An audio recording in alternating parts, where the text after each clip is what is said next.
কয়েকদিন ধরে চিন্তা করতেছিলাম এটা ডেইলি লাইফ ব্লগ করলে কেমন হয়। তো শুরু করলাম আজকে। একটু লেট করেই বের হইলাম, রিক্সা করে যাচ্ছি অফিসের উদ্দেশ্যে। যেতে একটু লেট হয়ে গেল, তো অফিসের সামনে গিয়ে দেখি অফিসে বাইক আর বাইক।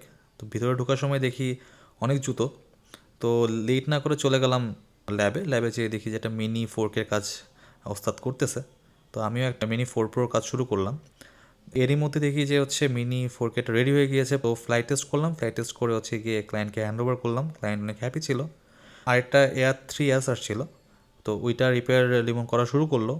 আর আমার যেটা কাজ শুরু করেছিলাম সেটা মিঠু করতেছিল আর কি। তো এরই মাঝে Air 3টাও রেডি হয়ে গেল অ্যান্ড এটা ফ্লাইট টেস্ট করে ক্লায়েন্টকে বুঝিয়ে দিলাম, ক্লায়েন্ট অনেক হ্যাপি। তো পেন্ডিং কাজগুলো ধরা শুরু করলাম। ম্যাভিক 4 প্রো ছিল, ম্যাভিক 4 প্রো গিম্বল সেকশনের কাজটা করলাম। দেখি মোটামুটি গোছানো হয়ে গিয়েছে। আমি করি নাই, লিমনই করছে। এটার পর একটু একটা ফ্রি টাইম পাইলাম, একটু রেস্ট নিয়ে নিলাম। উঠেই দেখি মিঠু কাজ কমপ্লিট করে ফেলছে, 4 প্রোটাও রেডি। তারপর উঠে আরেকটা Air 3 আসছিল পেন্ডিং, তো ওইটা শুরু করলাম। তো আমি করতে গিয়েছি, তখনই হচ্ছে কি ওস্তাদ বলতেছে, থাক আমি করতেছি, তুই আমাকে দে। তো ও কাজ শুরু করলো। কিছুক্ষণের মধ্যে এইটাও হচ্ছে কি আলহামদুলিল্লাহ রেডি হয়ে গেল।